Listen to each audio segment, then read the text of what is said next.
Olá, meus queridos, tudo bem com vocês? Este é o canal Cruzada Viva, canal 100% ateísta. Eu sou o Paulo Coelho.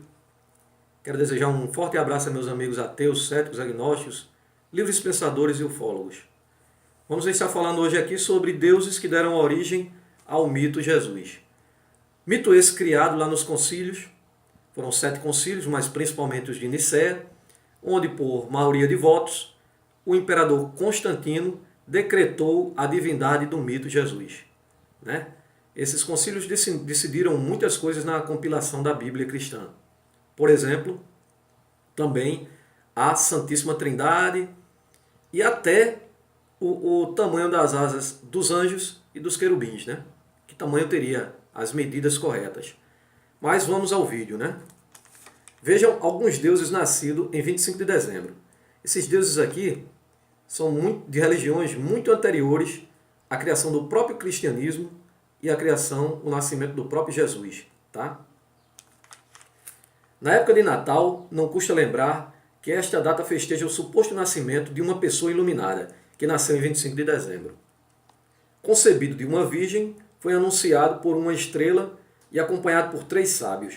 Caminhou sobre as águas, foi batizado aos 30 anos, lutou 40 dias no deserto contra as tentações de Satã, curou doentes cegos e tinha 12 discípulos, fazia parte de uma trindade divina. Foi traído, crucificado e ressuscitou em 3 dias e era conhecido como Messias. Então, cristão, acho que você sabe de quem eu estou falando, né? Pois é, exatamente. Horus, estou falando de Horus. O Deus Sol. Sua mãe chamava-se Isis Mary. Para saber o significado de Isis Mary, vimos aqui na mitologia egípcia. Isis significa nascida de mim mesma, não venho de ninguém, dona do trono, deusa da fertilidade e deusa do amor maternal. E Mary, do hebraico, que é Maria, que significa mulher, dona, possuidora, soberana. Então, basicamente ficaria mulher nascida dela mesma, mulher que não veio de ninguém, mulher dona do trono, mulher deusa da fertilidade, mulher deusa da maternidade. Horus era o deus adorado pelos egípcios há 5.000 anos atrás, quer dizer, bem antes da criação do cristianismo. Né?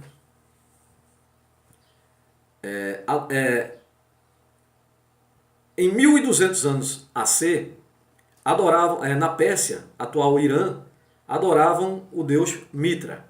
Mitra, eu falei nos vídeos passados que a religião mitraica, o mitraísmo, era contemporâneo do cristianismo. Quando o cristianismo foi criado, a grande parte existiam várias religiões, porém a grande parte do império era mitraica, né? Principalmente na Pérsia. Eram seguidores de Mitra. Mitra era o deus que matou o boi, comeu a carne e bebeu o sangue, significando renovação. Este ritual é o ritual da Santa Ceia, que hoje os padres praticam e os pastores também, nas igrejas cristãs. Por quê? Porque foi absolvido do mitraísmo. A grande maioria dos fiéis eram seguidores de Mitra. Então o cristianismo, na figura de Constantino, inteligentemente, para unir as religiões todas em uma só, trouxe para dentro do cristianismo, como uma coxa de retalhos, várias partes de várias religiões, mas principalmente do mitraísmo. E para que você saiba, quando Constantino criou o cristianismo, haviam várias religiões. Essas religiões foram obrigadas a seguir o cristianismo. Aqueles que não queriam seguir o cristianismo eram considerados pagãos. Daí vem o termo hoje pagão, né? Quando a pessoa não é batizada na igreja, porque fulano é pagão e tal. É por conta disso, porque tinha que pagar tributo ao Constantino. Se você tivesse uma igreja, um templo, fosse seguidor de outra coisa, ou se você não fosse ser cristão, você tinha que pagar. Mensalmente tinha que pagar, ou então eram tomados seus bens. E se você se recusasse, seria até morto. Porque tinha que pagar ao cristianismo, a recém-criada religião de Constantino. Então, aí eles foram aderindo ao cristianismo por força, né? Por medo. Os que não queriam tinham que pagar, aqueles que podiam pagar, pagavam para não morrer, tá? Para não ter seus bens tomados. Então eles tinham que pagar. Então daí vem o termo pagão, só para esclarecer isso, né? Então a Santa Ceia vem do mitraísmo, tá? Comeu a carne e bebeu sangue. Comer a carne e beber o sangue do boi de Mitra, tá bom? Também nascido em 25 de dezembro, da Virgem Aura Mazda. A Virgem Aura Mazda é uma tradução do termo sânscrito, de uma religião bem antiga, que significa Senhor Sábio. Tá? Teve 12 apóstolos, fez milagres, morreu, ressuscitou ao terceiro dia. Isso aí, Mitra. Já falei sobre Mitra, então agora vamos falar sobre... Também na mesma época, em Roma, era venerado o deus Atis. Tá? Nascido no dia 25 de dezembro, da Virgem Naná. Atis foi atraiçoado, ou seja, foi traído, morto e também ressuscitou, depois de 3 dias. Tá? Isso aqui tudo antes do próprio Jesus existir, do próprio cristianismo até existir. Tá? Aí vem no século zero nasceu Jesus. Né? Estamos agora no calendário gregoriano e se baseando agora no nascimento de Jesus. Tá? Nascimento esse que foi plagiado de outros deuses. O Deus que era seu próprio Pai, seu próprio Filho e um Espírito ao mesmo tempo, a loucura que é o cristianismo, né? O deusinho bíblico hebraico, ele lá no começo criou Adão do barro, foi lá, tirou uma costela do Adão e criou Eva para significar que a mulher é submissa ao homem. E agora ele, para ele próprio nascer, ele precisa se transformar num pombo, transar com a própria filha, para nascer ele, filho da filha, sendo pai dela, sendo ele pai dele mesmo também. Esta é a confusão que gera a religião cristã. Nasceu também em 25 de dezembro de uma virgem que foi visitada por um pombo, por um espírito pombo, né, o pombinho tarado.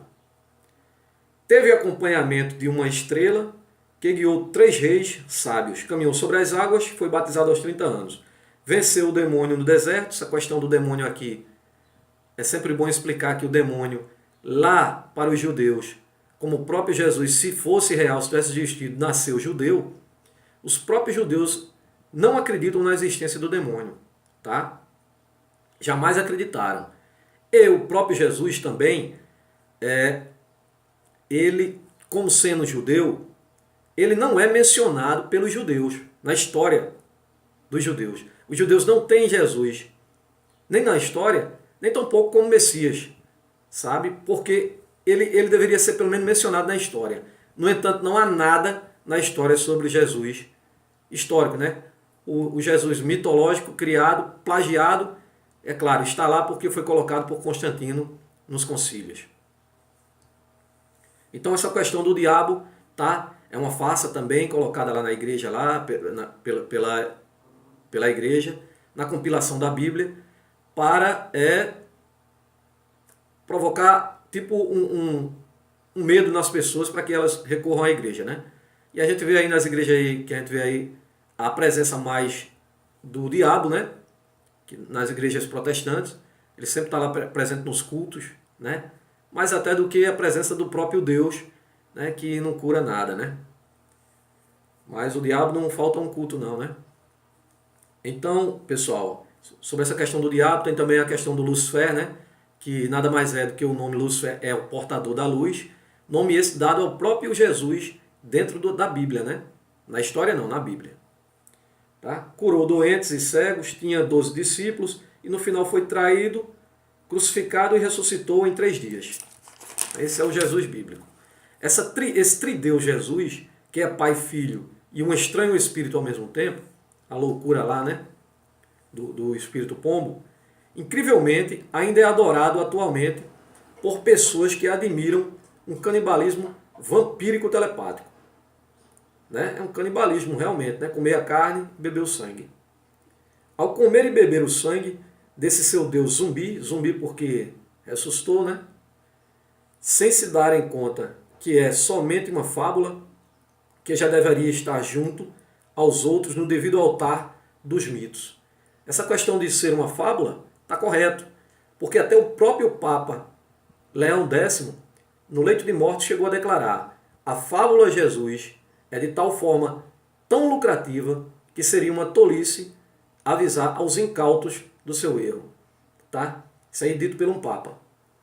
As religiões destroem tanto as mulheres que, para dar algum valor ao sexo feminino, eram criados estereotipos como ser virgem. Verdade.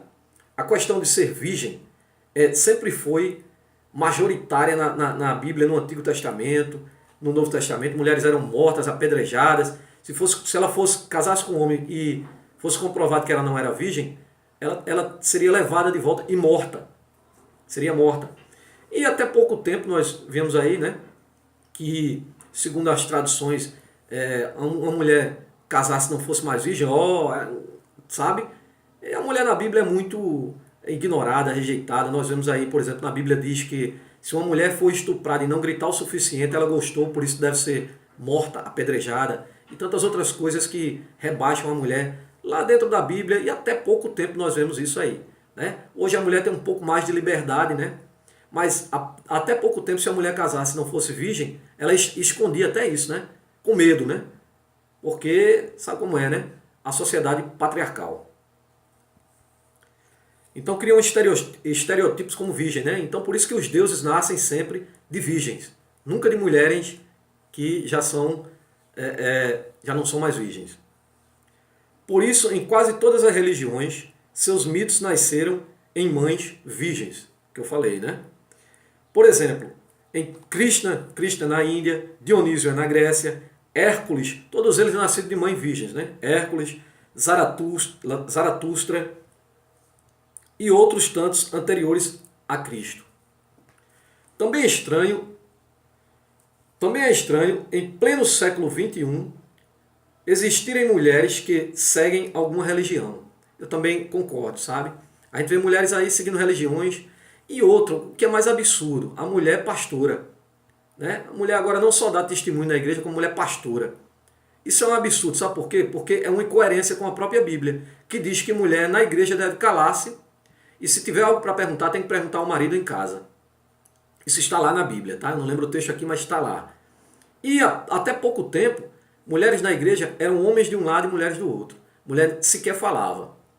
Tá? Agora temos aí mulheres pregadoras e tal, pastoras, sabe? Contrariando o próprio livro dela, uma incoerência total. Provavelmente não leram sua história e por isso não sabem qual o valor delas numa instituição religiosa. Valor nenhum. Mulher não tem valor nenhum. Tá? Se as instituições agora evangélicas dizem que mulher tem valor, é uma mentira. Ela está contrariando a própria Bíblia. Tá? Porque a Bíblia desmente tudo isso. A mulher não tem valor algum na Bíblia. Começa desde lá da criação, onde para criar a mulher tirou de Adão e não criou diretamente ela. Ou a mulher não tem amor próprio, né? Ou ela não conhece ou ela não tem amor próprio. Conforme Eusébio de Cesareia, 265 a 339 depois de Cristo, que foi o supervisor da doutrina cristã, leia-se supervisor como o criador, o compilador da Bíblia, tá? O que compilou a Bíblia, o que escolheu os livros, que existiam centenas de livros, sabe? Apócrifos, centenas, até talvez milhares, porque muitos foram até queimados, né? Não interessava para a igreja que o povo soubesse de muitas coisas. Então ali foi escolhido por Constantino, Eusébio, a compilação da Bíblia cristã, tá? Então se hoje o crente tem uma Bíblia Novo Testamento debaixo do braço, ele tem a certeza que pertence aos católicos, tá? Porque foram os católicos que compilaram a Bíblia e pertence aos católicos e eles têm até os direitos autorais da Bíblia. O crente pensa que a Bíblia caiu do céu de paraquedas direto do anjinho, jogou na mão dele. Pura ignorância. Nomeado pelo imperador Constantino em sua preparação do Evangelho. Veja aqui, o Eusébio foi nomeado por Constantino para preparar o evangelho. Isso nos concílios, aquilo que eu falei no começo. Lá onde o Jesus, né, foi eleito por 300 votos como uma divindade, lá onde eles definiram a Santíssima Trindade, até o tamanho das asas dos anjos, e também aqui a compilação dos evangelhos, onde foram escolhidos lá, né, Mateus, Marcos, Lucas e João, né, para o Novo Testamento, dispensando assim diversos outros evangelhos, como o de Maria Madalena, o de Tomás e outros, né, de Judas, mas vamos lá, e muitos outros. Ainda hoje, publicado por editoras cristãs como Beckhouse, Casa de Padeiro, né, onde eles fabricaram, né, o livro Bíblia. Escreve que, às vezes, é necessário, aqui o que o Eusébio escreve, às vezes é necessário mentir para beneficiar aqueles que requerem tal tratamento. O que ele quis dizer com isso aqui? Às vezes é necessário mentir para beneficiar aqueles que requerem tal tratamento. Às vezes é necessário que minta para o cristão para que ele se satisfaça, para que ele não quer acreditar. Então você tem que mentir para ele, cara. Ou seja, a falsidade era utilizada como objeto de promover o cristianismo. Sabe? O pastor, o padre, o bispo, o papa, eles falam aquilo que o cristão quer ouvir. Aquilo que o cristão não quer ouvir a verdade. Tá? O cristão quer ser iludido, quer ser enganado. Então aqui ele não falou nada demais. Ele foi lá e disse a real. Vamos falar o que eles querem ouvir. Eles não querem ouvir que existe um céuzinho, existe um paraíso após a morte. Blá, blá, blá, jumento que fala, cobra que fala, machado que voa, árvore que fala, homem que anda sobre as águas, homem que ressuscita, que a gente só vê acontecer tudo isso dentro do livro Bíblia. Fora da Bíblia nada disso acontece, é tudo farsa. Mas eles não querem ouvir isso? Então vamos falar para eles. O Eusébio aqui quis dizer isso desde o começo, quando criou o cristianismo. Ele disse aqui bem claro aqui. Pois necessitam criar evidências a favor da história, não é história, é história que pregoavam. Eles precisavam criar evidências a favor da história que pregavam. Então, falar o que os cristãos querem ouvir. Você não quer ouvir mentira, cara? Então tome mentira. Seja enganado, seja iludido. Sabe? É tanta mentira que eu já cheguei a desafiar pastores, padres. Cumpra o que está escrito lá em João. Aquele que em mim crê farão coisas ainda maiores das que eu faço. Isso dito pelo mito Jesus. Então saia daí, pastor, de dentro da igreja. Saia daí, padre, de dentro da igreja. Saia daí, pastor, de dentro do templo. Pare de estar curando aí baboseiras. Pare de estar tirando demônio aí, falso, fajuto. Está ali o hospital de câncer, está ali os hospitais, ali o povo lá tudo enfermo, à beira da morte. O cara foi lá, ressuscitou, ele curou cego, curou doente, leproso. Se ele diz, aquele que em mim crê, agora não vá pôr a culpa na pessoa não, porque aí lá não tem no texto não, dependendo da fé não. Tá, pastor?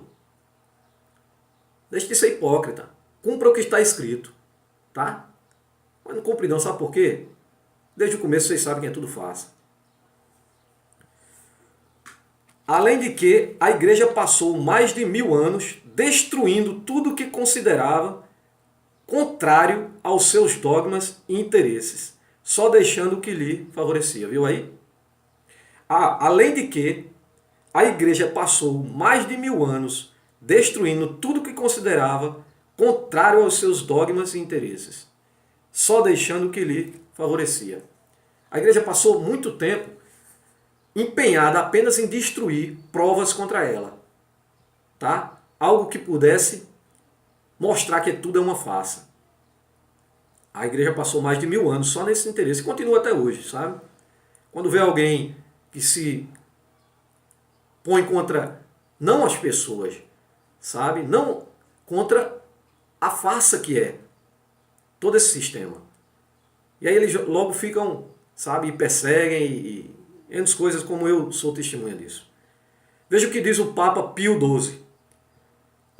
Esse Papa aqui, o mesmo que fugiu, que ficou mudo, surdo e cego, enquanto os nazistas trucidavam a Europa.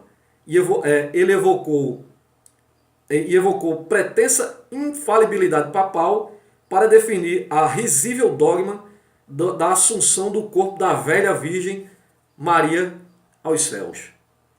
Em 1955, falando a um congresso internacional de história em Roma, disse candidamente: para os cristãos, o problema da existência de Jesus Cristo concerne a fé e não a história.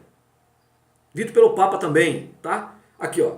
Para os cristãos, o problema da existência de Jesus Cristo concerne a fé e não a história. Ele próprio, o Papa aqui, como os outros papas já disseram, não existe Jesus Cristo na história, existe apenas na fé, porque foi um ser criado por Constantino, plagiado de outros deuses colocado dentro da Bíblia. Essa é a grande realidade. Tá? E aqui está mais um Papa aqui falando. E vou repetir, para os cristãos, o problema da existência de Jesus Cristo concerne a fé. A existência dele está ligada apenas à fé, porque na história não existe. E não há história. Tá? Sem dúvida, ele estava completamente certo. Completamente certo. Fé cega poderia ter melhor complementado. Fé cega. Ele poderia ter melhor complementado.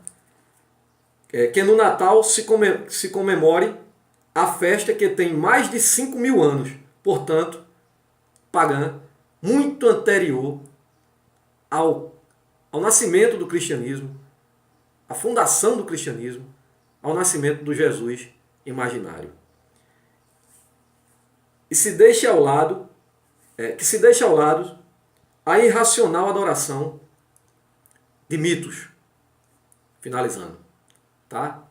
Esse vídeo já se alongou demais. Quero agradecer a atenção de todos. Forte abraço a todos e até o próximo vídeo.